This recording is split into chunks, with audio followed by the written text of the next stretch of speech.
नमस्कार दोस्तों, बीपीएससी पाठशाला विद चौहान में एक बार फिर से आपका स्वागत है। लास्ट वीडियो जो मैंने आपको दिया है वो है बिहार स्पेशल और बिहार करंट अफेयर्स से।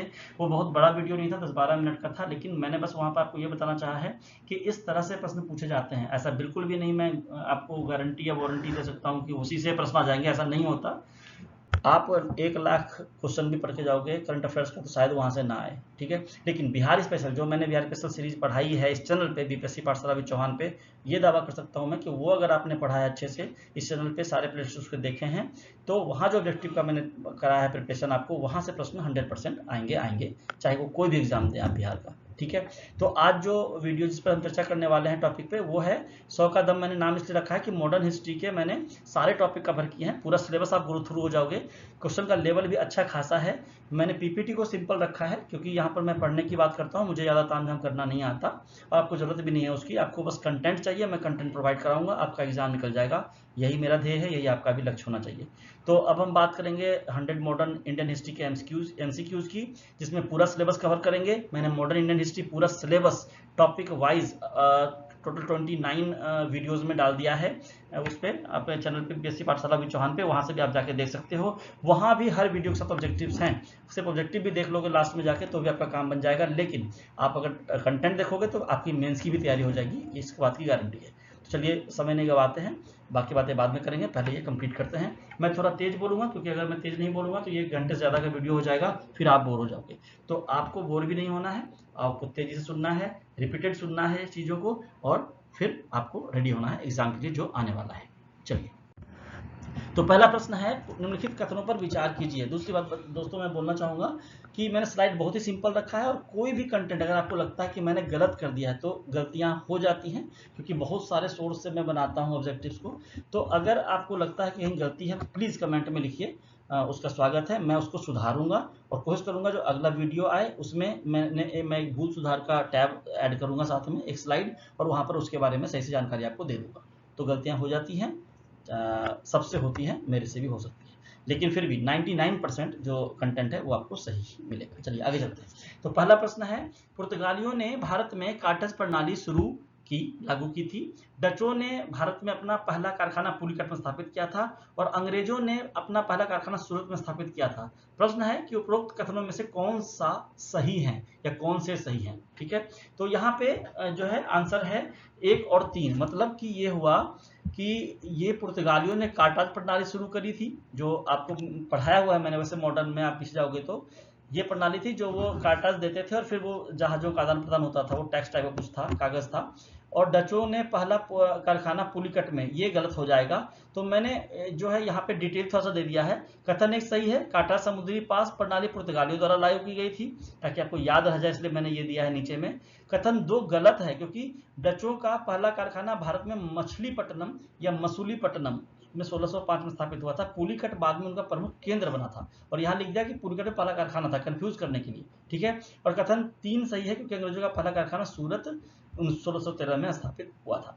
तो मैंने थोड़ा डिटेल में मॉडर्न के प्रश्न उठाए हैं, क्योंकि मॉडर्न से अगर इतिहास से 25-30 क्वेश्चन है तो 20 क्वेश्चन सीधा मॉडर्न से आ जाएगा, और मॉडर्न आपका अगर सही रहेगा तो इतिहास से आपको अच्छे खासे मार्क्स मिल जाएंगे, और या प्री मेंस की तैयारी भी साथ में हो जाएगी, ठीक है। तो दूसरा प्रश्न है, निम्नलिखित में से किस युद्ध के परिणाम स्वरूप अंग्रेज ईस्ट इंडिया कंपनी बंगाल की वास्तविक शासक बन गई? तो बक्सर का युद्ध, प्लासी का युद्ध हुआ था सिराजुद्दौला से। पूरा मॉडर्न मैंने पढ़ाया है, इसलिए मैं बार बार बोल रहा हूँ, डिटेल से पढ़ोगे फटाफट प्रश्न बनेंगे आपसे।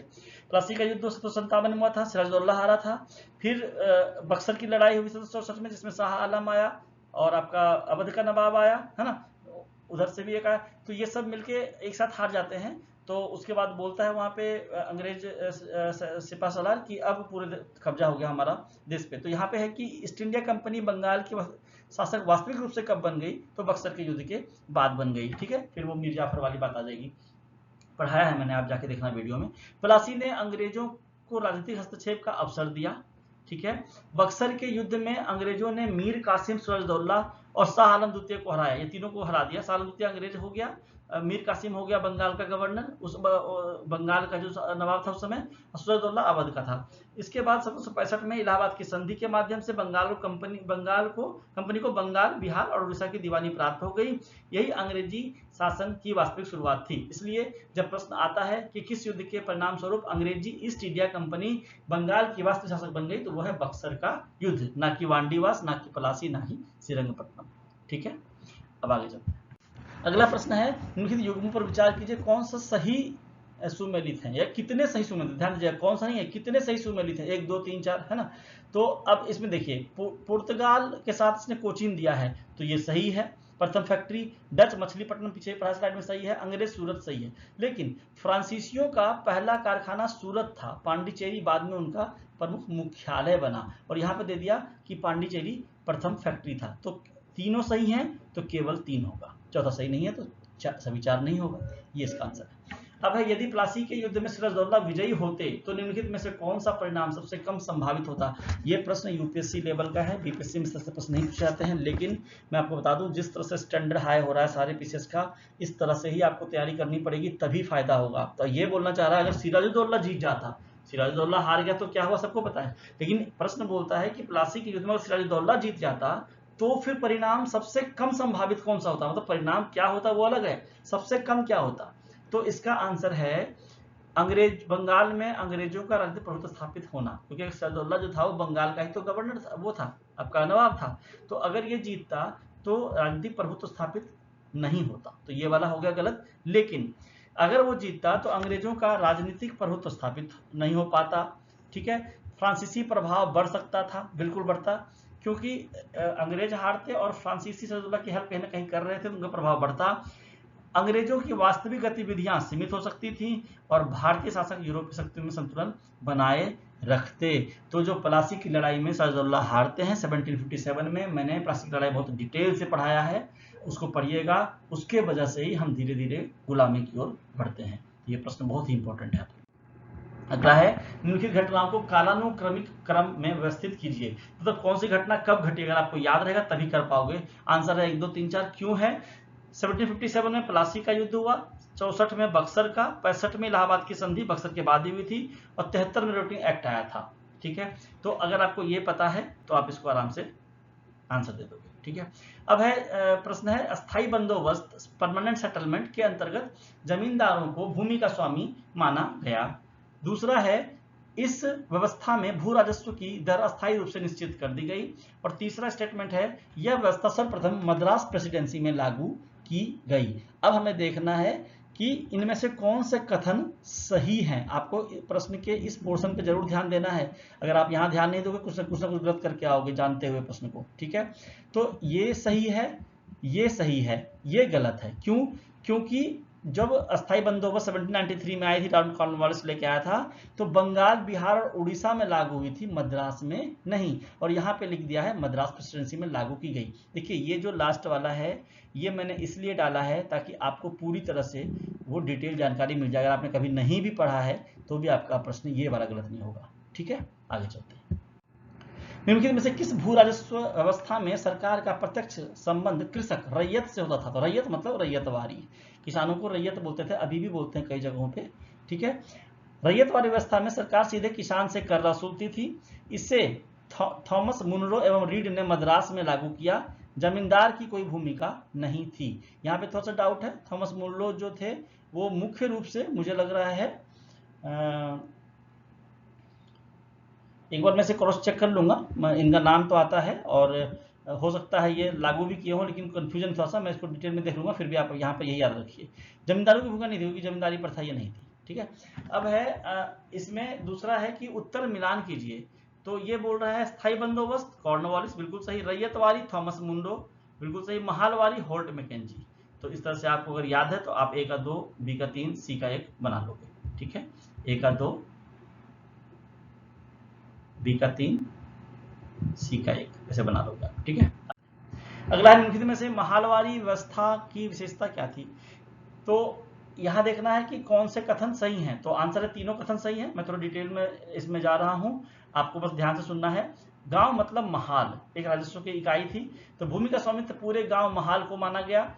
राजस्व निर्धारण समय समय पर संशोधित किया जा सकता था और इसे मुख्यतः उत्तर पश्चिमी प्रांतों तथा पंजाब में लागू किया गया। तो ये उत्तर पश्चिमी प्रांत, पंजाब एवं मध्य भारत के कुछ क्षेत्रों में लागू हुई थी। ये महालवारी पद्धति थी, जैसे रैयत वाली थी वैसे महालवारी थी। ठीक है, तो ये महाल मतलब होता है गांव, इसलिए इसको आपको ध्यान रखना है। तो तीनों ही स्टेटमेंट इसमें सही है। निम्नलिखित घटनाओं को कालानुक्रमिक क्रम में व्यवस्थित कीजिए। कौन सा घटना कब घटा था? तो रेगुलेटरी एक्ट 1773 था, पिट्स इंडिया 1784 था, और फिर 1813, फिर 1833। तो 1813-33 से तो आएगा, तो आप बधाई दो 3 पे 4 है। इन दोनों का इसलिए आपको याद रखना है। तो जब एक्ट आप पढ़ना शुरू ही करोगे तो 1773 से ही शुरू होता है। उसमें बहुत सारी चीजें हुई थी। इसमें मेन तो सुप्रीम कोर्ट की स्थापना थी कोलकाता में, तो ये सब चीजें थी। तो आप यहाँ पर आंसर मार दोगे 1 2 3 4। तो 73 में रेगुलेटिंग एक्ट, 84 में पिट्स इंडिया एक्ट, 1813 में चार्टर एक्ट आया था, और 33 में भी आया था। फिर 20-20 साल में आता था चार्टर एक्ट। ठीक, आगे चलते हैं। निम्नलिखित कथनों पर विचार कीजिए। दादा भाई नौरोजी ने धन निष्कासन सिद्धांत, ड्रेन थ्योरी का प्रतिपादन किया। ये बिल्कुल सही है। इस सिद्धांत के अनुसार भारत से बिना किसी प्रतिफल के धन इंग्लैंड भेजा जाता था। ये भी बिल्कुल सही है। भारत कुछ नहीं मिलता था, इसलिए ड्रेन ऑफ वेल्थ कहा गया कि बिल्कुल चूज लो। और इस सिद्धांत का खंडन सर्वप्रथम आरसी दत्त ने किया था। इस सिद्धांत का आरसी दत्त ने समर्थन किया था, खंडन नहीं किया था, इसलिए ये स्टेटमेंट गलत हो जाएगा और 1 और 2 सही हो जाएगा। अगला प्रश्न है, निम्नलिखित में से ब्रिटिश शासन के दौरान भारतीय कुटीर उद्योग के पतन का सबसे प्रमुख कारण क्या था? तो कारण प्रमुख था भारतीय कारीगरों में तकनीकी ज्ञान का अभाव। देखिए यहाँ पे उत्तर में बी है और यहाँ पर ए रेड है। एक बार यहाँ से क्लियर कर लेते हैं। औद्योगिक क्रांति के बाद ब्रिटेन में मशीनों से बने सस्ते कपड़े भारत आने लगे। दूसरी ओर भारतीय वस्त्रों पर इंग्लैंड में भारी शुल्क लगाया गया। ठीक है, और परिणाम स्वरूप भारतीय, यहाँ देखिए इसका आंसर बी ही होगा। यहाँ पे ए जो है उसको आप गलत मानिए, इसका आंसर बी होगा, क्योंकि ब्रिटेन में औद्योगिक क्रांति के बाद मशीन निर्मित वस्तुओं का भारत में आयात बढ़ गया है ना, और उससे भारतीय हस्तकरघा और कुटीर उद्योग का तेजी से पतन हो गया। ठीक है, तो यही मुख्य कारण था। या तो इसका आंसर बी होगा। ये एक गलती से रेड हो गया है, इसको आपको गलत मानना है। ठीक है, अगला आगे है। निम्नलिखित में युग्मों पर विचार कीजिए। सही सुमेलित है ना, कौन सा विचार किसने दिया था? तो किसमें कितने सही सुमेलित हैं? तो दादा भाई नौरोजी ने धन निष्कासन का सिद्धांत दिया, ये सही है। आरसी दत्त ने कृषि एवं भू राजस्व नीति की आलोचना की, ये सही है। और एमजी रानाडे औद्योगिकरण का समर्थन करते, ये भी सही है। लेकिन गोपाल कृष्ण गोखले मुक्त व्यापार के प्रबल समर्थक नहीं थे, बल्कि उन्होंने ब्रिटिश आर्थिक नीतियों की आलोचना की थी और उन्हें मुक्त व्यापार का प्रबल समर्थक नहीं माना जाता। इसलिए इसमें से 3 सही है, 1 गलत है, तो केवल 3 सही है। ठीक है, इसलिए प्रश्न आता यूपीएससी में है, बीपीएससी में पूछना शुरू कर दिया है। मैंने सोचा आपको प्रैक्टिस इस तरीके से ही करा दें। हाँ, निम्नलिखित कथनों पर विचार कीजिए। इसमें भी लास्ट में आया कौन सा सही कौन सा गलत है। तो ब्रिटिश शासन के दौरान रेलवे का निर्माण मुख्यतः भारतीय उद्योगों के विकास के लिए किया गया, बिल्कुल गलत। अंग्रेज कोई भी ऐसी चीज नहीं करते थे जिससे भारत का भला हो, वो अपनी सुविधा के लिए करते थे। अगर आपके ध्यान में ये चीज रहेगा तो आपका स्टेटमेंट ये एकदम से गलत हो जाएगा। ठीक है, तो देखो रेलवे का मुख्य उद्देश्य कच्चा माल बंदरगाहों तक पहुंचाना, सैनिकों की आवाजाही और ब्रिटिश व्यापार को बढ़ावा देना था, ना कि भारत के उद्योगों का विकास करना। उद्योग को तो वो खा लेते धीरे हमारे। अच्छा, दूसरा स्टेटमेंट है, रेलवे ने भारत को विभिन्न क्षेत्रों के बीच बाजार एकीकरण में बढ़ावा दिया, मार्केट इंटीग्रेशन में। ये बिल्कुल सही है, अभी फायदा है उसका मिला हमें। रेलवे निर्माण में प्रयुक्त अधिकांश पूंजी ब्रिटिश निवेशकों द्वारा गारंटी प्रणाली के अंतर्गत लगाई गई थी, ये भी सही है। तो 2 और 3 सही है, तो ऑप्शन ए सही है। और ये वाला तो बिल्कुल गलत है। क्यों गलत है मैंने समझा दिया। आगे चलते हैं। अगला है, निम्नलिखित में से कौन सा कथन ब्रिटिश शासन की आर्थिक नीति के संदर्भ में सही नहीं है? ठीक है, तो पहला है, भारत को कच्चे माल का आपूर्तिकर्ता बनाया गया। ये तो बिल्कुल सही है, बनाया गया, और फिर माल रेडी होकर इंग्लैंड के गोदामों से और कारखानों से हमारे पास आते थे, हम कच्चा माल यहाँ से भेजते थे। भारत ब्रिटिश निर्मित वस्तुओं का प्रमुख बाजार बन गया, बिल्कुल सही है। भारतीय उद्योगों को संरचनात्मक शुल्क प्रदान किया गया, प्रोटेक्टिव टैरिफ्स, बिल्कुल भी नहीं। अंग्रेज, मैं फिर से बोल रहा हूँ, अंग्रेज ऐसा कोई भी काम नहीं करते थे जिससे भारतीयों को फायदा हो, भारत को फायदा हो, तो वो कोई भी संरचनात्मक शुल्क, प्रोटेक्टिव टैरिफ तो नहीं देंगे। तो ये वाला स्टेटमेंट बिल्कुल गलत है। और कृषि का व्यवसायीकरण बढ़ा, ये बिल्कुल सही है, कमर्शियलाइजेशन हो गया था। तो अब इसको थोड़ा डिटेल से देख लेते हैं कि ब्रिटिश सरकार ने भारतीय उद्योगों को संरक्षण नहीं दिया, इसके विपरीत ब्रिटिश उद्योगों को लाभ पहुंचाने वाली नीतियां अपनाई। इसलिए भारतीय उद्योग प्रतिस्पर्धा में पिछड़ गए। तो ये प्रश्न आपका कंप्लीट हो जाता है। अगला प्रश्न है, इनमें आगे कौन कौन से सही हैं। तो ब्रह्म समाज की स्थापना राजा राम मोहन राय ने 1828 में की। आपको ध्यान रखना है, राजा राम मोहन राय सबको याद रहता है, 1828 याद नहीं रहता, इसलिए ऐसा हो सकता है कि यहाँ पर 1829 कर दे, तो ये गलत होता है। तो यह भी सही इसलिए है क्योंकि दोनों ही लाइन सही है। ठीक है।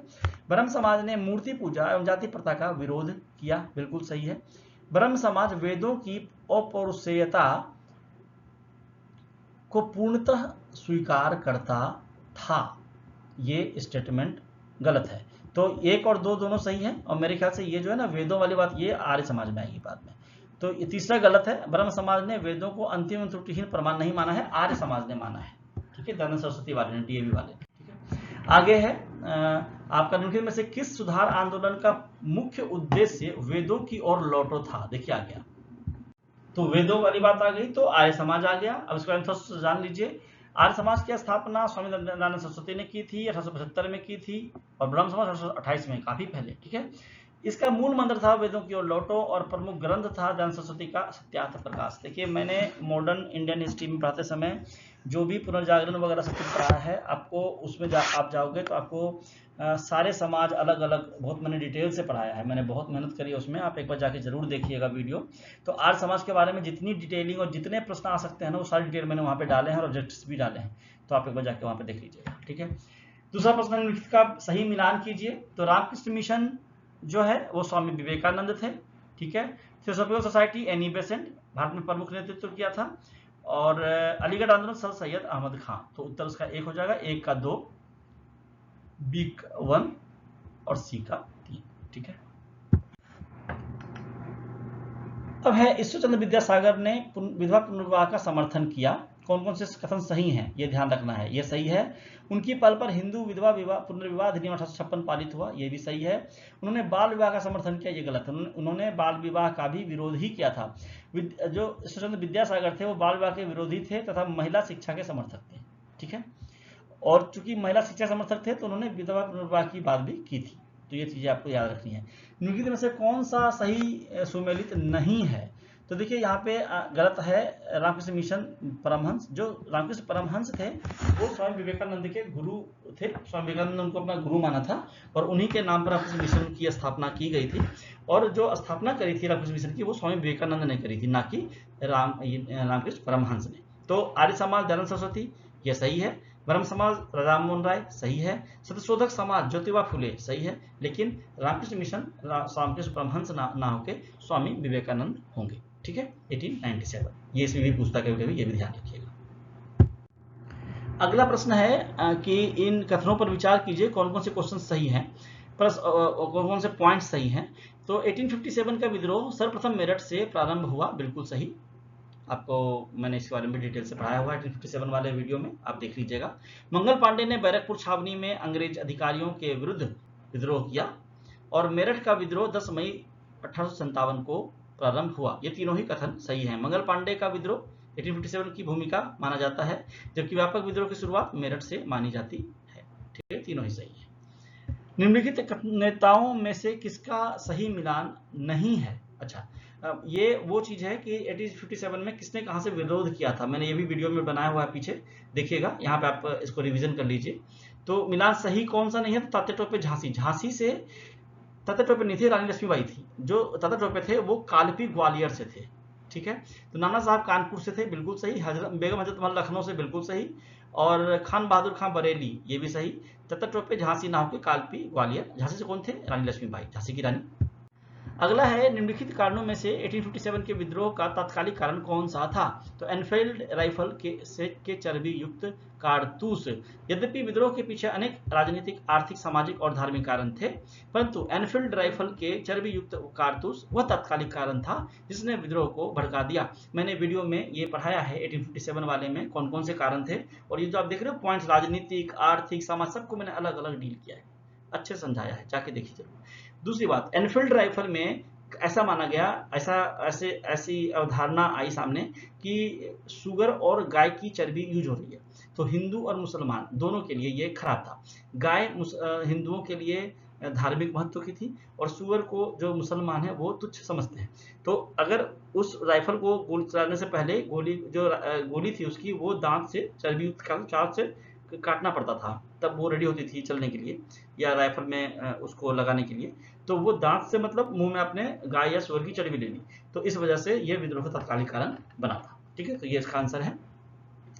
अब है 1857 के विद्रोह में सभी भारतीय रियासतों ने अंग्रेजों के विरुद्ध भाग लिया। बिल्कुल गलत, अगर सभी भाग लेते तो रिजल्ट कुछ और होता।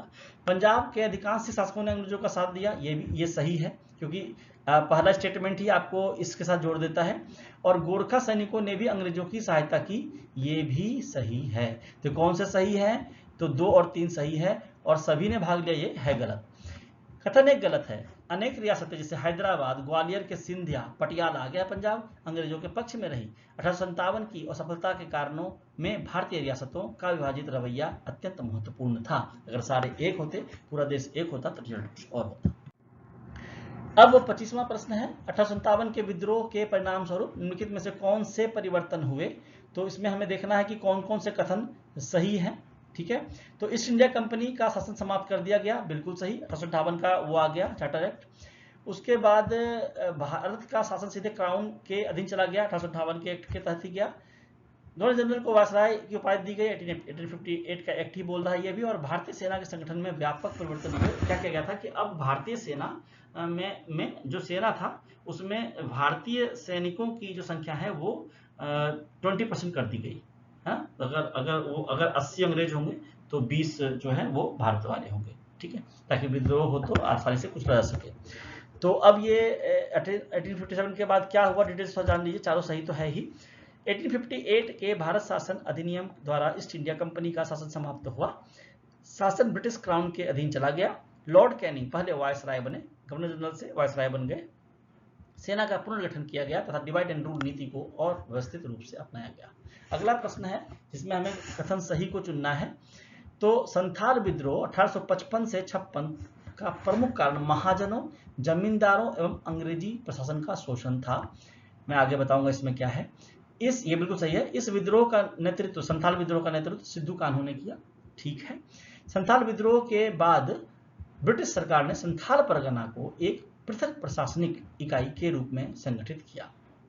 ठीक है, ये भी सही है। संथाल जितने भी किसान विद्रोह थे, संथाल विद्रोह है, जनजातीय विद्रोह है, मुंडा विद्रोह, सब पे अलग अलग वीडियोस बना हुआ है, आप जरूर जाके प्लेलिस्ट में देखिएगा बीपीएससी पाठशाला वाले में। और यहाँ पे तीनों कथन सही हैं। ये 1857 से ठीक पहले हुआ था संथाल विद्रोह, और इसे सबसे संगठित जनजातीय आंदोलनों में गिना जाता है। और सिद्धू कान्हू के नाम से अभी यूनिवर्सिटी भी है झारखंड में, है ना। आगे निम्नलिखित में से सही मिलान कीजिए, फिर से मिलाना है कौन से कहां से विद्रोह में थे। तो मुंडा या उलगुलान विद्रोह बिरसा मुंडा, बिल्कुल सही। पावना विद्रोह ईशान चंद्र राय, ये भी सही है। और दक्कन दंगे, ये जो है वो साहूकारों के विरुद्ध किसानों का दंगा था, ये भी सही है। अब है नील विद्रोह 1859-60 बंगाल में हुआ, ये स्टेटमेंट सही है। ये नील विद्रोह की बात हो रही है, ये गांधी जी वाले चंपारण नील विद्रोह की बात नहीं हो रही है, कंफ्यूज मत होइएगा। ठीक है, ये वो नील विद्रोह की बात हो रही है जहां पर दीनबंधु मित्र के जो आपका उपन्यास है, ग्रंथ है नील दर्पण, उसमें जो चर्चा हुई है उसकी बात हो रही है। ठीक है, किसानों को जबरन नील की खेती करने के लिए बाध्य किया जाता था। देखिए यहाँ पे आ गया स्टेटमेंट जो मैंने बोला था। दीनबंधु मित्र के नाटक नील दर्पण ने इस आंदोलन की समस्याओं को उजागर किया। तो ये जो है वो तीनों स्टेटमेंट सही है। यहाँ भी देखिए नील की खेती की बात ही हो रही है, लेकिन ये चंपारण सत्याग्रह से अलग है। ठीक है, वो बाद में होगा, है ना। आगे चलते हैं, 1917 में आएगा, ये 1859 की बात है। निम्नलिखित में से कौन सा आंदोलन जनजातीय आंदोलन नहीं था? कोल, भील, मुंडा, दक्कन दंगे, ये किसानों ने किया था। देखो किसानों का आंदोलन था, जनजातीय नहीं। सारे किसान आंदोलन जितने भी हुए हैं और सारे जनजातीय मैंने पढ़ा रखा है। निम्नलिखित आंदोलनों को उनके कार्यक्रम के अनुसार व्यवस्थित कीजिए। पहले कौन कौन सा हुआ? तो 1855-56 में संथाल विद्रोह, 59-60 में नील विद्रोह, 73-76 में पावना विद्रोह और 75 में दक्कन दंगे। तो पावना आंदोलन 1873 से प्रारंभ हुआ, इसलिए वह दक्कन दंगों 1875 के पहले आता है। इसलिए आंसर होता है ए 1 2 3 4। पहले 1, फिर 2, फिर 3, फिर 4। ठीक है, आगे चलते हैं। अगला है निम्नलिखित कथनों पर विचार कीजिए। भारतीय राष्ट्रीय कांग्रेस की स्थापना 1885 में ए.ओ. ह्यूम की पहल पर हुई। बिल्कुल सही। कांग्रेस का प्रथम अधिवेशन पुणे में आयोजित होना प्रस्तावित था, परंतु हैजा फैलने के कारण इसे बंबई स्थानांतरित कर दिया गया। बिल्कुल सही।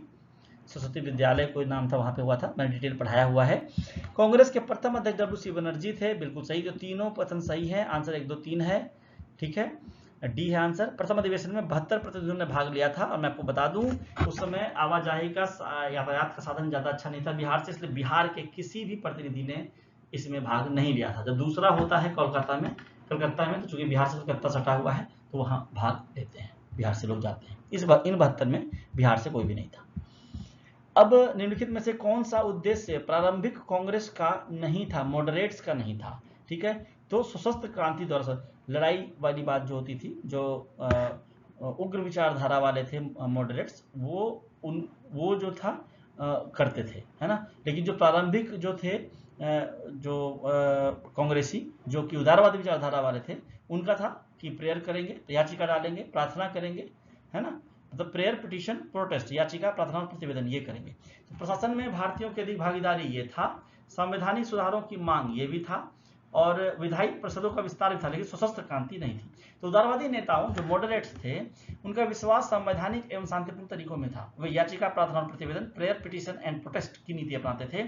सशस्त्र क्रांति उनका उद्देश्य नहीं था। अगला प्रश्न है, निम्नलिखित नेताओं में से किन्हें लाल बाल पाल, तो लाला लजपत राय हो गए, तिलक हो गए, और विपिन चंद्र पाल, गोपाल कृष्ण गोखले इसमें नहीं होंगे। लाल बाल पाल में शामिल थे गोपाल कृष्ण गोखले, उदारवादी नेता थे। लाल बाल पाल जो थे वो उग्रवादी बोलते हैं, लेकिन ये अतिवादी बोल सकते हो, उग्रवादी नहीं बोलो, ये गुस्सैल नेता थे, आप ऐसे बोलो, है ना, क्रांतिकारी विचार थे।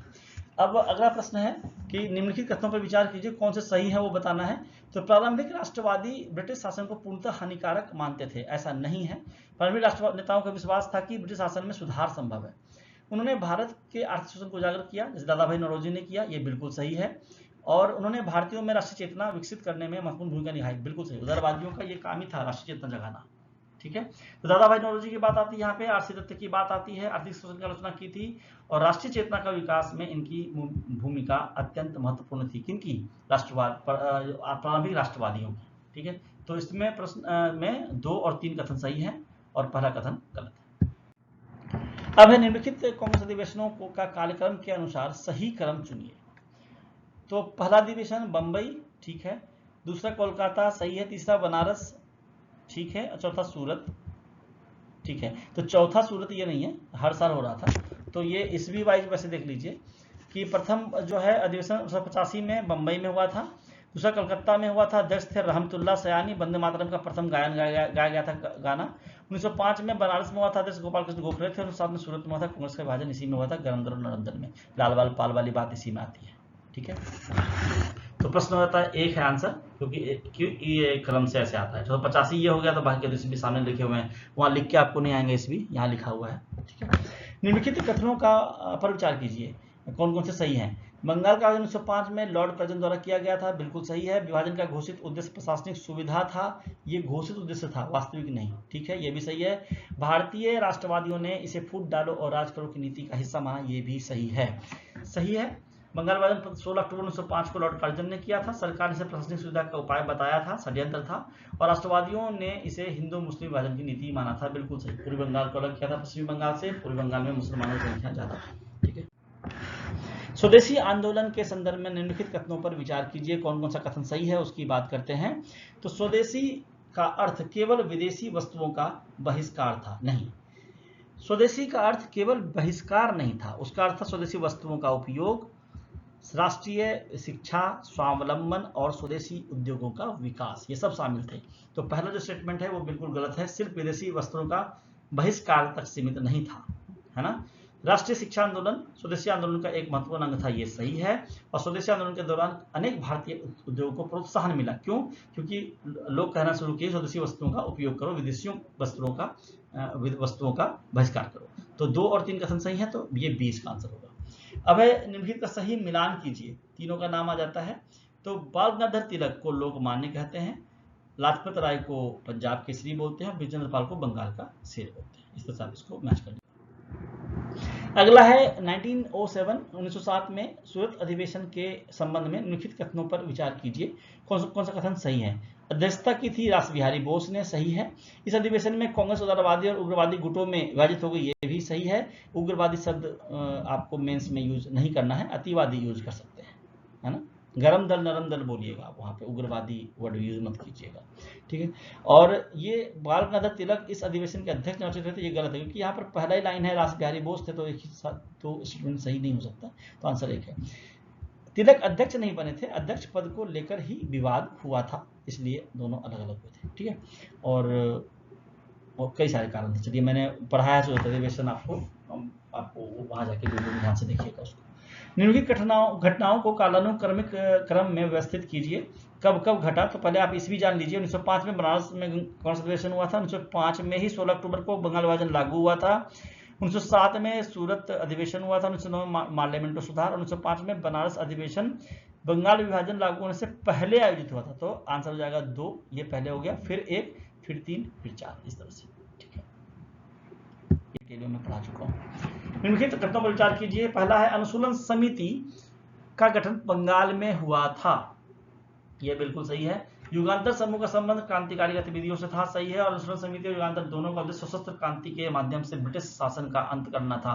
मैंने युगांतर और समूह और अनुशीलन समिति दोनों पे वीडियो बनाया हुआ है, आप कंटेंट में जाके देखिएगा। ये तीनों सही है। बंगाल 20वीं शताब्दी के प्रारंभिक क्रांतिकारी आंदोलन का प्रमुख केंद्र बन गया था। अगला प्रश्न है आपका मिलान करना है सही। तो खुदीराम बोस, तो मुजफ्फरपुर बम कांड, ठीक है, प्रफुल्ल चाकी खुदीराम बोस। पर अब आता है प्रफुल्ल चाकी, तो बिल्कुल सही, ये भी मुजफ्फरपुर बम कांड ही है। और अरविंद घोष अलीपुर बम कांड, ठीक है। तो उत्तर होगा ए का 2, बी का 2, सी का 1। बहुत अच्छा ऑब्जेक्टिव है, देखिए इसको ध्यान से देखिएगा कैसे घुमाया गया है। खुदीराम बोस और प्रफुल्ल चाकी 1908 के मुजफ्फरपुर बम कांड में किंग्स फोर्ड को निशाना बनाया, ठीक है। अरविंद घोष का नाम अलीपुर बम केस से जुड़ा था। मुजफ्फरपुर बम कांड और अलीपुर बम केस अलग अलग घटनाएं हैं। मुजफ्फरपुर बम कांड पे मैंने अलग से वीडियो बनाया हुआ है, आप जाके उसे बिहार स्पेशल वाले में देखिएगा, मजा आएगा पढ़ के। गदर आंदोलन के संबंध में निम्नलिखित में से कथनों पर विचार कीजिए, कौन कौन से कथन सही हैं वो देखना है आपको। गदर पार्टी की स्थापना अमेरिका में हुई थी, बिल्कुल सही। लल्ला हरदयाल ने की थी, ये भी बिल्कुल सही। मतलब वो भी थे आपके यशवंत सिंह भकना भी थे, हरदयाल प्रमुख नेताओं में थे। और इसका उद्देश्य भारत में सशस्त्र विद्रोह द्वारा ब्रिटिश शासन को समाप्त करना था, ये भी बिल्कुल सही है। अब इसको डिटेल से पढ़ लेते हैं। स्थापना 1913 में हुई थी गदर पार्टी की, सैन फ्रांसिस्को अमेरिका में। नेता प्रमुख थे लला हरदयाल, यशवंत सिंह भकना और करतार सिंह सराभा। और उद्देश्य था भारत में सशस्त्र क्रांति द्वारा स्वतंत्रता हासिल करना। अब कौन सा सही सुमेलित नहीं है यहाँ पे देख लेते हैं। तो अभिनव भारत महाराष्ट्र, गदर पार्टी सैन फ्रांसिस्को अभी जस्ट पढ़ा है, इंडिया हाउस लंदन में हुआ था, ये भी सही है। अनुशीलन समिति ये बंगाल में था, पंजाब में नहीं, ठीक है। तो अनुशीलन समिति की स्थापना जो है वो बंगाल में हुई थी, पंजाब में नहीं हुई थी, तो ये वाला गलत है, पंजाब वाला, ठीक है। आगे ये क्वेश्चन नंबर 45 है। निम्नलिखित कथनों को कालानुक्रमिक क्रम में व्यवस्थित कीजिए। ये फिर से आपको इसमें याद रखना है। 1905 में इंडिया हाउस लंदन, 1908 में मुजफ्फरपुर बम कांड, 1913 में गदर पार्टी और 1914 में कोमा गाटा मारू घटना। देखिए आपको इस भी नीचे मैंने डिटेल में इसलिए लिख दिया है क्योंकि अगर आप बार बार आपके आगे से निकलेगा ना, तो कहीं ना कहीं आपको ये याद हो जाएगा। निम्नलिखित कथनों पर विचार कीजिए, इनमें से कौन सा सही है वो देखना है हमें। तो भारत में 2 होम रूल लीग की स्थापना हुई, बिल्कुल सही है, एनी बेसेंट तिलक ने की थी। बाल गंगाधर तिलक की होम रूल लीग का मुख्यालय पूना था, सही है। और एनी बेसेंट की होम रूल लीग पूरे भारत में कार्य करती थी, जबकि तिलक की लीग केवल महाराष्ट्र, कर्नाटका, मध्य भारत और बरार तक सीमित थी, बिल्कुल सही, तीनों ही सही है। तिलक और एनी बेसेंट ने अलग अलग लीग बनाई, पर उद्देश्य समान था, भारत को सुशासन दिलाना, ठीक है। मैंने होम रूल लीग के बारे में भी वीडियोज में अच्छे से पढ़ा रखा है। मैंने बोला ना, एक एक टॉपिक जो मॉडर्न का है वो मैंने बहुत अच्छे से डील करा है, और बिल्कुल यूपीएससी बीपीएससी लेवल का है, प्री और मेंस दोनों के लिए है। दोनों के लिए वहाँ पर पीवाईक्यूज भी हैं वीडियोज में, आप एक बार चैनल पर जाकर विजिट कीजिएगा। लखनऊ समझौता 1916 के संबंध में निम्नलिखित कथनों पर विचार कीजिए, कौन कौन सा कथन सही है।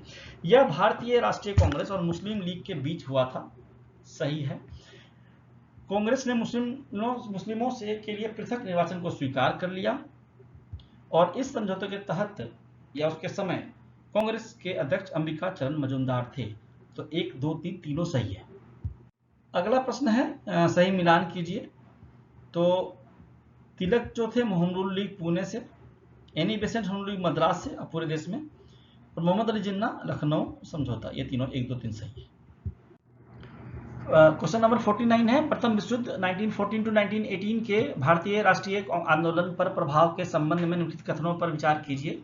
युद्ध के कारण भारत पर करों का बोझ बढ़ा, क्या सही है? बिल्कुल सही है, टैक्स बढ़ा था। मुद्रास्फीति में वृद्धि हुई, मतलब महंगाई बढ़ गई, ये भी सही है। और युद्ध के बाद स्वशासन की मांग अधिक प्रबल हो गई, ये भी सही है, क्योंकि उन्होंने वादा किया था अंग्रेजों ने। और क्वेश्चन नंबर 50 है, निम्नलिखित घटनाओं को कालानुक्रमिक क्रम में व्यवस्थित कीजिए। तो प्रथम विश्व युद्ध आरंभ हुआ था 1914 में, तिलक द्वारा होम रूल हुआ था अप्रैल 1916 में, लखनऊ समझौता हुआ था दिसंबर 1916 में, और मॉन्टेग्यू घोषणा 1917 में। तो मॉन्टेग्यू घोषणा की बात हो रही है, मॉन्टेग्यू चेम्सफोर्ड सुधार जो है वो 1919 में हुई थी। तो आपको ये थोड़ा सा ध्यान रखना है, कंफ्यूज नहीं होना है। तो इस तरह से 1, 2, 3, 4 इसका आंसर हो जाएगा। वो है निम्नलिखित कथनों पर विचार कीजिए। इसमें भी हमें देखना है कौन से कथन सही हैं। तो महात्मा गांधी का भारत में पहला सत्याग्रह चंपारण में हुआ था, ये बिल्कुल सही है। 1917 की बात है, चंपारण सत्याग्रह ही पहला सत्याग्रह माना गया है। चंपा सत्याग्रह का संबंध नील की खेती से था, यह भी बिल्कुल सही है। 3 कटिया प्रणाली आई थी, मैंने अलग से वीडियो बनाया है, चेक कर लीजिएगा। इस आंदोलन में राजेंद्र प्रसाद और ब्रज किशोर प्रसाद ने गांधी जी का सहयोग किया था, बिल्कुल ये भी बिल्कुल सही है।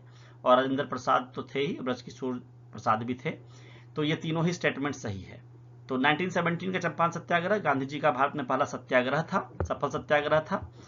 और कथन 2 इसलिए सही है क्योंकि नील खेती, ये मैंने बता दिया, 3 कटिया प्रथा, और राजेंद्र प्रसाद, ब्रजकिशोर प्रसाद, अनुग्रह नारायण सिंह और JB कृपलानी, ये सब मिलकर सहयोग किए थे। चंपारण सत्याग्रह की शुरुआत जो हुई थी वो राजकुमार शुक्ल के आग्रह पर हुई थी, ये भी आपको ध्यान रखना है। तो ये तीनों ही स्टेटमेंट आपका सही है। अब है निम्नलिखित का सही मिलान कीजिए। तो आंदोलन को जोड़ना है मुद्दे से, ठीक है। तो चंपारण का मुद्दा नील की खेती थी, अहमदाबाद मिल मजदूर और खेड़ा भू राजस्व में छूट, ये तीनों सही है। तो आंसर इसका 1 का 1, B का 2 और C का 3 होगा। और मैं आपको बता दूं, चंपारण सत्याग्रह, अहमदाबाद मिल जो हड़ताल हुआ था, और खेड़ा सत्याग्रह, ये तीनों पर मैंने डिटेल से वीडियो में पढ़ाया हुआ है, आप जाके BPSC पाठशाला विद चौहान चैनल पे से देख पाओगे। दोस्तों अभी थोड़ी न्यूज़ ये मिल रही है कि BPSC का जो आपका एग्ज़ाम है उसका डेट शायद एक्सटेंड होगा, क्योंकि अभी तो शायद जो होने वाला एग्ज़ाम वो कैंसिल किया गया है। तो अगर ऐसा होता है और कुछ टाइम और मुझे मिलता है तो मैं कोशिश करूंगा कि जो PIB मैंने बिहार के संदर्भ में आपको कंप्लीट कराया है जून 2025 से जून 2026 तक का, वो PIB मैं आपको नेशनल वाला भी करा दूं। तो इससे ये हो जाएगा कि करंट अफेयर्स की एक पूरा समग्र तैयारी आपकी हो जाएगी एक जगह पे। तो कोशिश करूंगा, अभी मैं वादा नहीं करूंगा क्योंकि वो बहुत ज़्यादा मटेरियल होगा, मैंने उस पर कुछ काम नहीं किया है, और 12 महीनों का बनाना थोड़ा मुश्किल है, आसान नहीं है। फिर भी मैं कोशिश करूंगा, अगर मैं बना पाऊंगा तो एग्जाम से पहले आपको अवेलेबल करवा दूंगा। तो प्रश्न जो है 53वां देख लेते हैं मॉडर्न हिस्ट्री का। उसमें है रॉलेट एक्ट के संबंध में निम्नलिखित कथनों पर विचार कीजिए। तो यहाँ थोड़ा लगता है मैंने पॉइंटिंग में गलती कर दी है। ये 2 जो है उसको 1 पढ़िएगा, 3 को 2 पढ़िएगा और 4 को 3 पढ़िएगा, क्योंकि ऊपर वाला जो है ये तो स्टेटमेंट है, ठीक है। तो इस अधिनियम के अंतर्गत बिना मुकदमा चलाए किसी व्यक्ति को हिरासत में रखा जा सकता था, बिल्कुल सही है। रॉलेट एक्ट का विरोध भी इसीलिए हुआ था। गांधी जी ने इसके विरोध में राष्ट्रव्यापी सत्याग्रह का आह्वान किया था, यह भी बिल्कुल सही है। और इस अधिनियम को भारतीय प्रेस ने काला कानून कहा था, यह भी सही है। तो 1, 2, 3 तीनों ही कथन सही हैं। अब है जलियांवाला बाग हत्याकांड के संबंध में निम्नलिखित कथनों पर विचार कीजिए, कौन कौन से सही हैं। तो यह घटना 13 अप्रैल 1919 को बैसाखी के दिन हुई थी, बिल्कुल सही है, बैसाखी के दिन ही हुई थी, लोग इकट्ठा हुए थे वहां पे और बैसाखी का टाइम था। गोली चलाने का आदेश ब्रिगेडियर जनरल रेजिनाल्ड डायर ने दिया था, बिल्कुल ये आपका सही है। और आपको ध्यान रखना है, मैं बता दूंगा हालांकि कि माइकल ओ डायर और रेजिनाल्ड डायर में क्या अंतर है। इस घटना की जांच के लिए ब्रिटिश सरकार ने हंटर आयोग का गठन किया था। हंटर कमीशन 2 बार आता है, दोनों को मैंने डिटेल से पढ़ाया है हंटर आयोग वाले सेक्शन में मॉडर्न इंडियन हिस्ट्री में, तो इसमें यह भी सही है। तो 1, 2, 3 तीनों सही हैं। अब थोड़ा डिटेल देख लें। 13 अप्रैल 1919 को बैसाखी का दिन था। जनरल डायर द्वारा गोली चलाने का आदेश दिया गया। घटना की जांच हेतु हंटर आयोग का गठन किया गया। पंजाब के तत्कालीन जो लेफ्टिनेंट गवर्नर थे उनका नाम था माइकल ओ डायर, और जनरल डायर ये दोनों अलग अलग व्यक्ति थे, और जिसको जाके उधम सिंह मारते हैं इंग्लैंड में, वो यही था माइकल ओ डायर, ना कि जनरल डायर। ठीक है, ये आपको ध्यान रखना है। एक मूवी आई थी, मैंने जब पढ़ाया था जलियांवाला बाग कांड, उसमें मैंने बताया था, वो विकी कौशल की मूवी है और इसी पे है, आपका अमृतसर वाले ही जलियांवाला वाले कांड पर ही है। उस मूवी का नाम मैं मिस कर रहा हूँ, उसको आप देखिएगा, उसमें बहुत ही डिटेलिंग से दिखाया गया है और वहां पर ही आपको कन्फ्यूजन क्लियर हो जाएगा बड़े अच्छे से कि ये माइकल ओ डायर और जनरल डायर कौन थे। दरअसल ये माइकल ओ डायर ने जनरल डायर को बुलाया था वो काम करने के लिए। ठीक है, आगे चलते हैं। असहयोग आंदोलन 1920-22 के संबंध में निम्नलिखित कथनों पर विचार कीजिए। इस आंदोलन को खिलाफत आंदोलन का समर्थन प्राप्त था, ये सही है। सरकारी विद्यालयों, न्यायालयों और विदेशी वस्त्रों के बहिष्कार का आह्वान किया गया, ये भी सही है। चौरा चौरी की घटना के बाद गांधी जी ने असहयोग आंदोलन वापस ले लिया था, ये भी बिल्कुल सही है। तो तीनों ही कथन सही है। खिलाफत आंदोलन और असहयोग आंदोलन साथ साथ चले थे। विदेशी वस्त्रों, सरकारी संस्थानों और उपाधियों के बहिष्कार का आह्वान किया गया था, और 5 फरवरी 1922 को चौरी चौरा घटना के बाद गांधी जी ने आंदोलन वापस ले लिया था। दोस्तों मुझे पता नहीं ऐसा क्यों लग रहा है कि जो जैसा मैंने मॉडर्न आपको बनाया है 29 वीडियोस में, पूरा वहीं से लग रहा है कि ऑब्जेक्टिव उठ के आ रहे हैं। तो मुझे ऐसा विश्वास है कि जो भी मैंने कंटेंट आपको दिया, अगर आपने उससे एक बार पढ़ लिया तो मॉडर्न हिस्ट्री से आपका एक भी प्रश्न गलत नहीं होगा, तो बिल्कुल जाके देख लीजिएगा चैनल पे। अब है निम्नलिखित कथनों पर विचार कीजिए। तीनों कथन के बारे में बताना सही है या गलत है। तो स्वराज पार्टी की स्थापना 1923 में हुई थी। प्रमुख संस्थापक चित्तरंजन दास और मोतीलाल नेहरू थे, और स्वराज पार्टी का उद्देश्य विधान परिषदों के भीतर प्रवेश कर औपनिवेशिक शासन को बाधित करना था। ये तीनों ही सही है। तो आपको देख लीजिए डिटेल से। स्वराज पार्टी की स्थापना 1 जनवरी 1923 को हुई थी। संस्थापक चित्तरंजन दास और मोतीलाल नेहरू थे, और उद्देश्य विधानसभा परिषदों में प्रवेश कर सरकार की नीतियों को अंदर से विफल करना था। स्वराज पार्टी को कांग्रेस खिलाफत स्वराज पार्टी भी कहा जाता है। आगे चलते हैं। अगला प्रश्न है 57 नंबर का। साइमन कमीशन के संबंध में निम्नलिखित कथनों पर विचार कीजिए। तीनों कथन समझते हैं। इनमें एक भी भारतीय सदस्य नहीं था, बिल्कुल सही। कांग्रेस और मुस्लिम लीग के अधिकांश गुटों ने इसका बहिष्कार किया, बिल्कुल सही।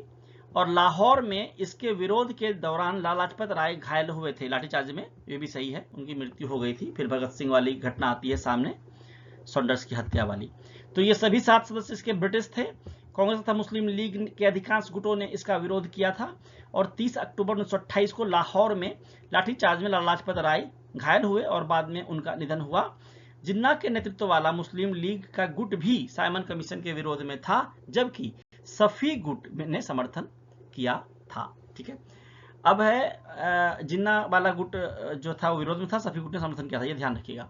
निम्नलिखित का सही मिलान कीजिए।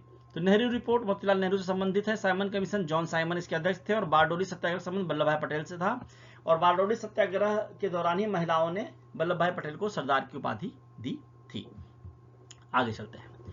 अगला का नेहरू रिपोर्ट के संबंध में निम्नलिखित कथनों पर विचार कीजिए। कौन कौन सा सही है, कौन सा गलत है। तो इसमें भारत में को डोमिनियन स्टेट्स देने की अनुशंसा की गई थी, बिल्कुल सही है। इसमें पृथ्वीराज का विरोध किया गया, बिल्कुल सही है। इसमें वैश्य मताधिकार की पूर्ण व्यवस्था का प्रस्ताव किया गया, ये गलत है। नेहरू रिपोर्ट और जिन्ना के 14 सूत्र एक दूसरे की प्रतिक्रिया के रूप में देखे जाते हैं, और नेहरू रिपोर्ट में पूर्ण वैश्य मताधिकार का प्रस्ताव नहीं दिया था। तो इसमें जो 2 स्टेटमेंट है, पहला दूसरा वो सही है, तीसरा जो है वो गलत है। डिटेल से है ऑब्जेक्टिव, समझिएगा तो एक ऑब्जेक्टिव से 3 चीजें आपकी जानकारी बढ़ेगी। निम्नलिखित घटनाओं को कालानुक्रमिक क्रम में व्यवस्थित कीजिए। तो आप इसमें सीधा ही देख लीजिए। 1923 में स्वराज पार्टी की स्थापना, 27 में साइमन कमीशन, 28 में नेहरू रिपोर्ट, और 1929 में लाहौर अधिवेशन।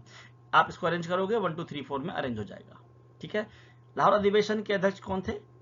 जवाहरलाल नेहरू। अगला है निम्नलिखित कथनों पर विचार कीजिए।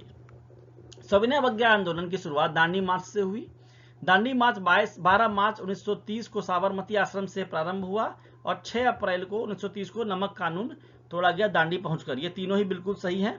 बस आपको कंटेंट में ये जोड़ लेना है कि ये 390 किलोमीटर की यात्रा थी, 241 मील की, और गांधी जी के साथ प्रारंभ में 78 स्वयंसेवक थे और इनमें बिहार से कोई नहीं था। ठीक है, नहीं सॉरी, वो अलग तथ्य है, वो कांग्रेस का प्रथम अधिवेशन के बारे में है, 72 जो लोग थे, इसमें ऐसा कुछ नहीं लिखा हुआ है। ठीक है, ये थोड़ा सा मैं इसको सही करता हूं कि गांधी जी के साथ 78 स्वयंसेवक थे, बिहार वाली बात आप भूल जाना यहाँ पे। ठीक है, अब है महात्मा गांधी द्वारा वायसराय लॉर्ड इरविन को भेजी गई 11 मांगों के संबंध में निम्नलिखित कथनों पर विचार कीजिए। और नमक कर समाप्त करने की मांग की गई थी, बिल्कुल सही है। सैन्य व्यय में कमी की मांग, बिल्कुल सही है। और पूर्ण स्वतंत्रता की तत्काल घोषणा की मांग, ये नहीं की गई थी। तो कथन तीन जो है वो गलत है। 11 मांगों में जो है पूर्ण स्वतंत्रता की तत्काल घोषणा की मांग नहीं थी। 11 मांगे और पूर्ण स्वराज का प्रस्ताव अलग अलग संदर्भों से जुड़े हुए हैं। तो 1 और 2 सही है और तीसरा वाला स्टेटमेंट गलत है। निम्नलिखित का सही मिलान कीजिए। तो दांडी मार्च 1930, गांधी इरविन 1931 और द्वितीय गोलमेज सम्मेलन 1931 दोनों। ठीक है, अब है गांधी इरविन समझौते 1931 के संबंध में निम्नलिखित कथनों पर विचार कीजिए। कौन कौन सही है? कांग्रेस ने सविनय अवज्ञा आंदोलन स्थगित करने पर सहमति व्यक्त की, बिल्कुल सही। और सरकार ने राजनीतिक बंदियों को रिहा करने पर सहमति दी, ये भी सही है। लेकिन भगत सिंह, राजगुरु और सुखदेव को फांसी रोकने की प्रावधान भी समझौते में था, ये गलत है। ऐसा कोई प्रावधान नहीं था। ऐसा पढ़ाया जाता है, बोला जाता है, कभी कहानियों में सुना जाता है, लेकिन ऐसा कोई भी प्रावधान उसमें नहीं था। ठीक है, कथन 3 गलत है। भगत सिंह, राजगुरु और सुखदेव की फांसी नहीं रोकी गई। 23 मार्च 1931 को उन्हें फांसी दी गई। और गांधी इरविन समझौते में भगत सिंह की सजा माफ करने का कोई भी प्रावधान नहीं था। तो 1 और 2 स्टेटमेंट सही है और तीसरा स्टेटमेंट गलत है। अगला प्रश्न है, निम्नलिखित घटनाओं को कालानुक्रमिक क्रम में व्यवस्थित कीजिए। तो इसे भी जान लीजिए। 1930 दांडी मार्च, 1931 गांधी इरविन, 1931 ही गोलमेज सम्मेलन दूसरा और 1932 में पूना समझौता। तो 1 2 3 4 ये क्रम से सही हो जाएंगे। अब है कि इन कथनों पर विचार कीजिए, कौन से सही हैं या गलत है। प्रथम गोलमेज सम्मेलन में भारतीय राष्ट्रीय कांग्रेस ने भाग नहीं लिया, बिल्कुल सही है। सिर्फ द्वितीय भाग लिया था और गांधी जी गए थे, ये वाला भी सही है। और तृतीय गोलमेज सम्मेलन में भी कांग्रेस ने, ये गलत है, नहीं लिया था भाग। तो तृतीय गोलमेज सम्मेलन 1932 का भी कांग्रेस ने बहिष्कार किया था। तीनों गोलमेज सम्मेलन लंदन में हुए थे। जो व्यक्ति तीनों में भाग लिया था वो थे बी आर अम्बेडकर। ठीक है, लेकिन उसमें बी आर अम्बेडकर जो थे वो कांग्रेस से संबंधित नहीं थे, तो इसलिए ये मैं समझिएगा कांग्रेस था वहां। ठीक है, अब है सांप्रदायिक पुरस्कार कम्युनल अवार्ड 1932 के संबंध में निम्नलिखित कथनों पर विचार कीजिए। तो कौन सा स्टेटमेंट सही है? इसकी घोषणा ब्रिटिश प्रधानमंत्री रैमजे मैकडोनाल्ड ने की थी, बिल्कुल सही है। इसमें दलितों के लिए पृथक निर्वाचन का प्रावधान था, बिल्कुल सही है। महात्मा गांधी ने इसका विरोध किया था, यह भी बिल्कुल सही है। कम्युनल अवार्ड का विरोध किया था गांधी जी ने। तो तीनों ही कथन सही हो जाते हैं, 1 2 3 सही है, आंसर डी है। अब है कि सही कूटों का प्रयोग कर सही उत्तर को चुनिए। पूना समझौता महात्मा गांधी और अम्बेडकर के बीच में हुआ था, बिल्कुल सही है। सांप्रदायिक पुरस्कार रैमजे मैकडोनाल्ड, अभी पढ़ा हमने, ये भी सही है। और प्रथम गोलमेज सम्मेलन गांधी इरविन के शासनकाल में, लॉर्ड इरविन के शासनकाल में आयोजित किया गया था, बिल्कुल सही है। क्योंकि उसी समय गांधी इरविन समझौता हुआ था और उसके 30 में और फिर 31 में हुआ था लॉर्ड इरविन के साथ। तो उसके बाद वो गए थे दूसरे वाले में। ठीक है, 32वीं में, 31 में। ठीक है, 30, 31, 32 3 गोलमेज सम्मेलन। कांग्रेस ने सिर्फ एक में भाग लिया था, दूसरे में अंबेडकर तीनों में गए थे, गांधी जी दूसरे में कांग्रेस के प्रतिनिधि बन के गए थे। प्रश्न है 69वां, 69th, भारत शासन अधिनियम 1935 के संबंध में निम्नलिखित कथनों पर विचार कीजिए। कौन कौन सा सही है? इस अधिनियम में अखिल भारतीय संघ की परिकल्पना की गई, सही है। प्रांतीय स्वायत्तता की व्यवस्था की गई, सही है। केंद्र में उत्तरदायी शासन पूर्ण रूप से लागू कर दिया गया, ये गलत है। तो प्रश्न जो आंसर है वो सिर्फ ए सही है। तो इसमें कथन 3 गलत है। केंद्र में पूर्ण उत्तरदायी शासन लागू नहीं हुआ। गवर्नर जनरल के पास व्यापक शक्तियां बनी रही। 1935 के अधिनियम का संघीय भाग कभी लागू नहीं हुआ। 70वां प्रश्न है, निम्नलिखित घटनाओं को कालानुक्रमिक क्रम में व्यवस्थित कीजिए। तो आप इस भी जान लीजिए। दूसरा गोलमेज सम्मेलन 31 में, 30, 31, 32 में ऐसे हुआ था। 3 अगस्त 1932 में सांप्रदायिक पुरस्कार, सितंबर 1932 में पूना समझौता और 1935 में भारत शासन अधिनियम। तो आंसर जो है इसका 1 2 3 4 हो जाएगा क्रम से। 71वां प्रश्न है, कौन से सही है इनमें से? तो 1937 के प्रांतीय चुनाव भारतीय शासन अधिनियम 1935 के अंतर्गत कराए गए, बिल्कुल सही। 35 के बाद 37 आता है। भारत राष्ट्रीय कांग्रेस ने 11 में 7 प्रांतों में मंत्रिमंडल बनाया, सही है। मुस्लिम लीग को पंजाब और बंगाल में स्पष्ट बहुमत प्राप्त हुआ था, ये स्टेटमेंट गलत है। ठीक है, अब यहाँ पे ऐसे देख लेते हैं कि मुस्लिम लीग को पंजाब और बंगाल में स्पष्ट बहुमत नहीं मिला। पंजाब में यूनियनिस्ट पार्टी और बंगाल में कृषक प्रजा पार्टी जैसे दल प्रभावी थे और 1937 के चुनाव में मुस्लिम लीग का प्रदर्शन अपेक्षा से कमजोर रहा था। इसलिए जब बाद में द्वितीय विश्व युद्ध वाली घटनाओं के संदर्भ में सारे मंत्रिमंडल इस्तीफा देता है कांग्रेस का, तो उस दिन स्वतंत्रता दिवस जैसा मनाते हैं मुस्लिम लीग वाले कि चलो पिंड छूटा सरकार से। तो ये है, तो इसमें आंसर 1 और 2 सही है। इसके लिए भी मैंने डिटेल से वीडियो बनाया है, आप उसमें जाके देखिएगा वर्ड मॉडर्न वाले में प्लेलिस्ट में। 72 है क्वेश्चन नंबर, द्वितीय विश्व युद्ध 1939 के संदर्भ में निम्नलिखित कथनों पर विचार कीजिए, इनमें से कौन से सही हैं। लॉर्ड लिनलिथगो जो वायसराय थे, उन्होंने भारतीय नेताओं से परामर्श किए बिना भारत को युद्ध में शामिल घोषित किया, बिल्कुल सही। इसके विरोध में कांग्रेस मंत्रिमंडलों ने इस्तीफा दे दिया, यही मैं भी बता रहा था, बिल्कुल सही। और मुस्लिम लीग ने जिस दिन इस्तीफा दिया था ना 22 दिसंबर 1939 को, उसको मुक्ति दिवस, डे ऑफ डिलीवरेंस के नाम से मनाया था, यही मैं बोलना चाह रहा था। और इनमें से तीनों ही स्टेटमेंट सही है और इसके बारे में भी मैंने डिटेल से वीडियो बनाया हुआ। निम्नलिखित का सही मिलान कीजिए। अगस्त प्रस्ताव लॉर्ड लिनलिथगो, व्यक्तिगत सत्याग्रह विनोबा भावे और प्रथम सत्याग्रही महात्मा गांधी द्वारा चयनित। अगर आपने सही में वीडियोस देखे हैं मेरे प्लेलिस्ट के, तो एक भी प्रश्न आपसे गलत नहीं होगा। तो अब इसको मिलान कर लेते हैं। तो अगस्त प्रस्ताव जो था लॉर्ड लिनलिथगो के समय में आया था, बिल्कुल सही है। जो व्यक्तिगत सत्याग्रही था वो महात्मा गांधी द्वारा चयनित होते थे और प्रथम सत्याग्रही थे विनोबा भावे। ठीक है, प्रथम द्वितीय तृतीय सब मैंने उसमें बनाया हुआ है वीडियो में। अगस्त प्रस्ताव 1940 के संबंध में निम्नलिखित कथनों पर विचार कीजिए। इसमें युद्ध के बाद भारतीयों को संविधान बनाने के अवसर की बात कही गई थी, बिल्कुल सही। इसमें अल्पसंख्यकों की सहमति के बिना कोई संवैधानिक परिवर्तन न करने का आश्वासन दिया गया था, बिल्कुल सही। कांग्रेस ने अगस्त प्रस्ताव को स्वीकार कर लिया था, ये गलत है। तो कांग्रेस ने इसे अस्वीकार कर दिया क्योंकि इसमें तत्काल उत्तरदायी शासन की व्यवस्था नहीं थी। आगे बढ़ते, निम्नलिखित घटनाओं को कालानुक्रमिक क्रम में व्यवस्थित कीजिए। कांग्रेस मंत्रिमंडलों का इस्तीफा, अगस्त प्रस्ताव, व्यक्तिगत सत्याग्रह और पाकिस्तान प्रस्ताव। इसी को देख लेते हैं। तो कांग्रेस मंत्रिमंडल का इस्तीफा हुआ था 1939 में। यहाँ पे थोड़ा लिखने में मुझे प्रॉब्लम हो रही है, मैं एक टच पैड लाऊंगा तो फिर वो थोड़ा आसान हो जाएगा, लैपटॉप पे थोड़ा मुश्किल है। 1939, ठीक है। मार्च 1940 में पाकिस्तान लाहौर प्रस्ताव था और अगस्त 1940 में अगस्त प्रस्ताव था। तो ये ऊपर नीचे हो गया, तो इसको ऐसे बदलना पड़ेगा 1, 2, 4 और अक्टूबर 1940 में व्यक्तिगत। अब देखिए ये तीनों जो डेट है ना, ये तीनों 1940 के हैं, लेकिन एक मार्च का, अगस्त, अक्टूबर का, तो याद नहीं रखोगे तो गड़बड़ हो जाएगी। तो इसका आंसर ए है।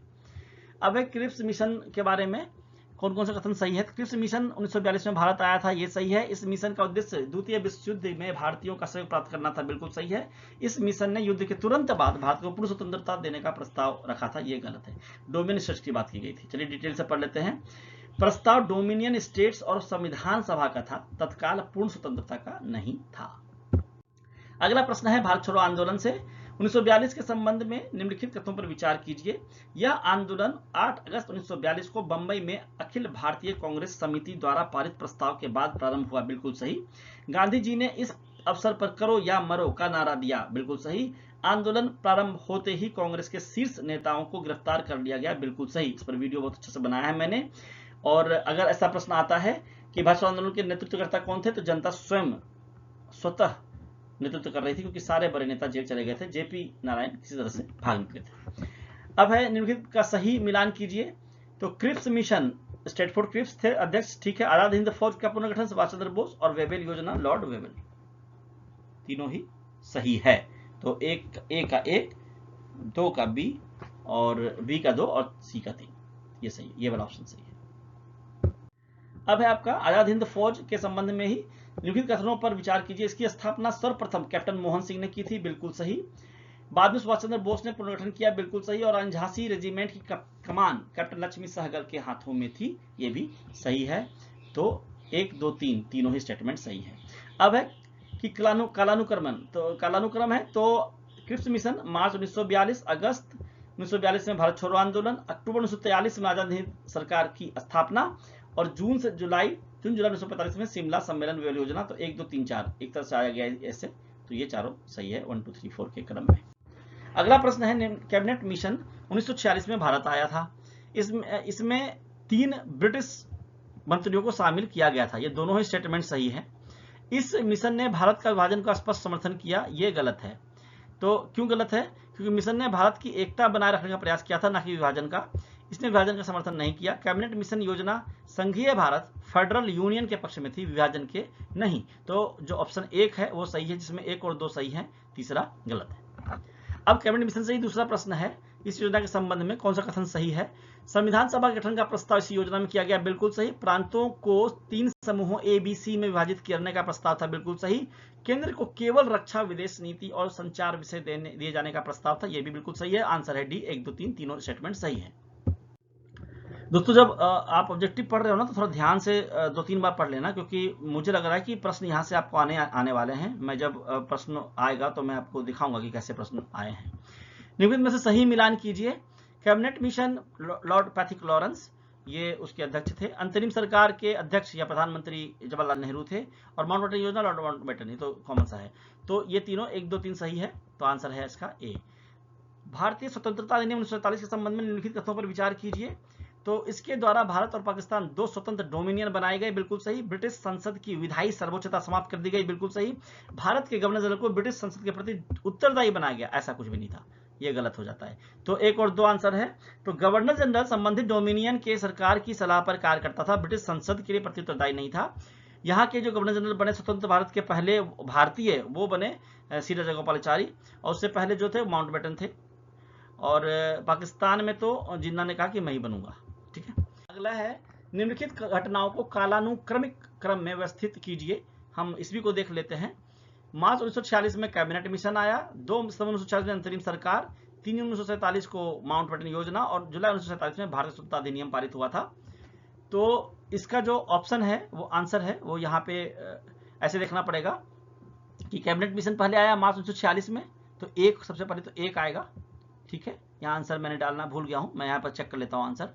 फिर आएगा आपका अंतरिम सरकार, तो 1 के बाद 2 ही आएगा, ठीक है। फिर 3, फिर 4, तो 1, 2, 3, 4, ये ए आपका आंसर हो जाएगा, ठीक है। रेड करना भूल गया मैं, तो इसका आंसर ए मानिए, ठीक है। निम्नलिखित कथनों पर विचार कीजिए। संविधान सभा का गठन कैबिनेट मिशन योजना के आधार पर हुआ था, ये बिल्कुल सही है। संविधान सभा के सदस्य प्रत्यक्ष निर्वाचन द्वारा चुने गए थे, ये गलत है, अप्रत्यक्ष निर्वाचन था, ठीक है। और संविधान सभा की पहली बैठक 9 दिसंबर 1946 को हुई थी, बिल्कुल सही है। पहली बैठक हुई थी 9 दिसंबर 1946 को, अध्यक्ष थे अस्थायी अध्यक्ष सच्चिदानंद सिन्हा, बिहार से थे। फिर 11 दिसंबर 1946 को दूसरी बैठक होती है, अध्यक्ष थे अस्थायी राजेंद्र प्रसाद, ये भी बिहार से थे, ठीक है। आपको ये ध्यान रखना है। तो 1 और 3 सही है, और दूसरा जो बीच वाला है वो गलत है।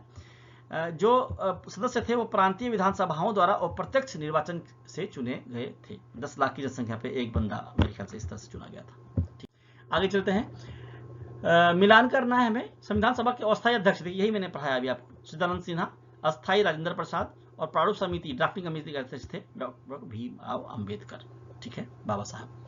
अब है रियासतों के एकीकरण के संबंध में निम्नलिखित कथनों पर विचार कीजिए। अच्छा, एक चीज मैं आपको यहाँ पर बताना चाहूंगा, जो भीमराव अंबेडकर थे ना, उनको लोग सोचते हैं कि राजनीतिज्ञ थे, या फिर वो मतलब हार्डकोर पॉलिटिशियन थे। नहीं, ये ना हार्डकोर इकोनॉमिस्ट थे। आप इनके बारे में जब पढ़ोगे तो जानोगे कि इनको इकोनॉमिक्स की बहुत ज्यादा ज्ञान थी, बहुत ज्यादा नॉलेज था इकोनॉमिक्स का। तो रियासतों के एकीकरण के संबंध में निम्नलिखित कथनों पर विचार कीजिए। सरदार वल्लभ भाई पटेल ने रियासतों के एकीकरण में प्रमुख भूमिका निभाई, बिल्कुल सही। बीपी मेनन ने इस प्रक्रिया में प्रशासनिक एवं राजनीतिक सहयोग दिया, बहुत ही सही। और हैदराबाद का भारत में विलय ऑपरेशन पोलो के माध्यम से हुआ, ये भी सही। ये जो वीपी मेनन है वो उस समय सरकार बनने से, हमारी जो स्वतंत्रता वाली सरकार बनी स्वतंत्रता प्राप्ति के बाद, उससे पहले भी कई सारे गवर्नर जनरल के राजनीतिक सलाहकार रह चुके थे, पॉलिटिकल एडवाइजर, और बाद में हमारे भी हुए स्वतंत्र भारत में। इनका बहुत योगदान है, बहुत ज्यादा। अब है क्वेश्चन नंबर 89, प्रश्न 89। कौन सा कथन सही है? मैंने सारे प्रश्नों को ऐसे रखा है कथन सही, तो क्या आप 2-3 कथन पढ़ें तो आपको 100 की जगह 300 रेडी हो जाए। तो आप थोड़ा इसको ध्यान से पढ़िएगा, है ना। तो पहला है, भारतीय संविधान 26 नवंबर 1949 को अंगीकृत अडॉप्ट किया गया, बिल्कुल सही। लागू नहीं किया गया, अडॉप्ट किया गया। 26 जनवरी 1950 से प्रभावी हुआ, मतलब लागू हुआ, बिल्कुल सही। 26 जनवरी की पूर्ण की तिथि क्यों चुनी गई? तो पूर्ण स्वराज दिवस 1930 में इसी दिन मनाई गई थी, इसलिए उसकी स्मृति में चुनी गई। तो 1, 2, 3 तीनों ही स्टेटमेंट इसका आपका सही है। निम्नलिखित घटनाओं का कालानुक्रमिक क्रम में, फिर से इसमें देख लीजिए।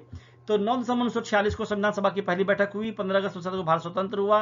26 नवंबर 1949 को संविधान अंगीकृत हुआ और 26 जनवरी 1950 को संविधान लागू हुआ। 1 2 3 4 ये सही है, ये क्रम में सही है। ठीक है, अब अंतिम 10 प्रश्नों की ओर हम आ गए हैं। तो पहला जो है वो है दादा भाई नौरोजी ने ड्रेन ऑफ वेल्थ धन निकासी सिद्धांत प्रतिपादित किया। बिल्कुल सही स्टेटमेंट है। आर.सी. दत्त ने ब्रिटिश भूमि राजस्व नीति की आलोचना करी। बिल्कुल सही है, आलोचना करते दादा भाई नौरोजी भी। महादेव गोविंद रानडे ने भारतीय द्वीकरण का समर्थन किया। बिल्कुल ये भी सही है। तो तीनों ही स्टेटमेंट आपका सही हो जाता है। मिलान करते हैं। भाभी आंदोलन सैयद अहमद बरेलवी, फराइजी आंदोलन हाजी शरीयतुल्लाह और पागलपंथी आंदोलन करम शाह। ये तीनों ही सही है। 1 का 1, बी का 2, सी का 3 सही क्रम में व्यवस्थित है। तो आंसर इसका ए ही हो। प्रश्न संख्या 93, क्वेश्चन नंबर 93। तो स्टेटमेंट है ये भी, कौन सा सही है? तो भारत छोड़ो आंदोलन के समय कांग्रेस को अवैध घोषित कर दिया गया था। बिल्कुल सही। इस आंदोलन के दौरान अनेक स्थानों पर समानांतर सरकारें स्थापित हुई। बिल्कुल सही। और 17 की समानांतर सरकार को प्रति सरकार कहा गया था। ये भी सही है। तीनों स्टेटमेंट सही है। अब यहाँ पे कि कौन सा सम्मिलित नहीं है, तो तिलक को लोकमान्य कहा गया। पंजाब के राजपूत राय थे। सुभाष चंद्र बोस नेताजी थे।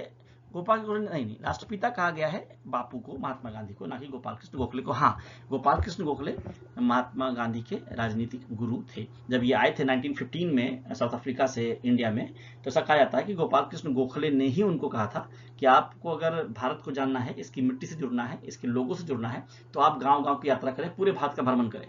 ठीक है, तो ये उनके राजनीतिक गुरु माने जाते हैं, गोपाल कृष्ण गोखले महात्मा गांधी के। तो राष्ट्रपिता महात्मा गांधी है, ना कि गोपाल कृष्ण गोखले। हालांकि पर्सनालिटी बहुत बड़े थे। आगे चलते हैं। तो इसमें है कानून अनुक्रमिक में फिर समझाता है, तो आप इस भी देख लीजिए। बंगाल विभाजन 1905, लखनऊ समझौता 1916, 1920 में असहयोग आंदोलन, 1930 में सविनय अवज्ञा आंदोलन। तो 1 2 3 4 एक साथ ये सही हो। 1905 में बंगाल विभाजन हुआ था। 1916 में लखनऊ समझौता हुआ था। जो 1907 में शुरुआत अधिवेशन में दोनों अलग हो गए थे, मुस्लिम लीग और ये गण दल नाम दल, वो लखनऊ समझौता में एक हो गए थे और मुस्लिम लीग भी आके जुड़ गई थी। असहयोग आंदोलन उसके बाद आता है, फिर आता है सविनय अवज्ञा आंदोलन। ठीक है, अब है भारतीय राष्ट्रीय कांग्रेस ने पहली बार पूर्ण स्वराज्य को अपना लक्ष्य 1929 के लाहौर अधिवेशन में घोषित किया था। यह बिल्कुल सही है। 26 जनवरी 1930 को पूरे देश में स्वतंत्रता दिवस मनाया गया था। यह भी बिल्कुल सही है। इसीलिए जो है वो 26 जनवरी को ही 1950 में लागू करने की तिथि को लिया गया था स्मृति के रूप में। और पूर्ण स्वराज की घोषणा के तुरंत बाद भारत शासन अधिनियम 1935 लागू कर दिया गया था। ये स्टेटमेंट गलत है। भारत शासन अधिनियम 1935 में लागू हुआ, तत्काल नहीं लागू हुआ था। ठीक है, अब आगे चलते हैं। अब है कि सही मिलान कर लीजिए। तो हंटर आयोग जलियांवाला कांड 1919 वाला, ये बिल्कुल सही है। कैबिनेट मिशन पैथी लॉरेंस, ये भी सही है। और माउंटबेटन योजना, भारत का विभाजन, ये भी सही है। तो ए का 1, बी का 2 और सी का 3 तीनों सही है स्टेटमेंट। तो उत्तर हो जाएगा 1। अब अंतिम 3 प्रश्न पे चलते हैं। तो भारत स्वतंत्रता अधिनियम 1947 द्वारा देशी रियासतों पर ब्रिटिश अधिराज्य पैरामाउंटसी समाप्त कर दिया गया। ये स्टेटमेंट सही है। इस अधिनियम ने भारतीय संविधान सभा को विधायिका के रूप में कार्य करने की अनुमति दी। जब तक संविधान ना बना लो, आप ही विधायिका रहो। ये भी सही है। इस अधिनियम के लागू होते ही भारत गणराज्य बन गया था।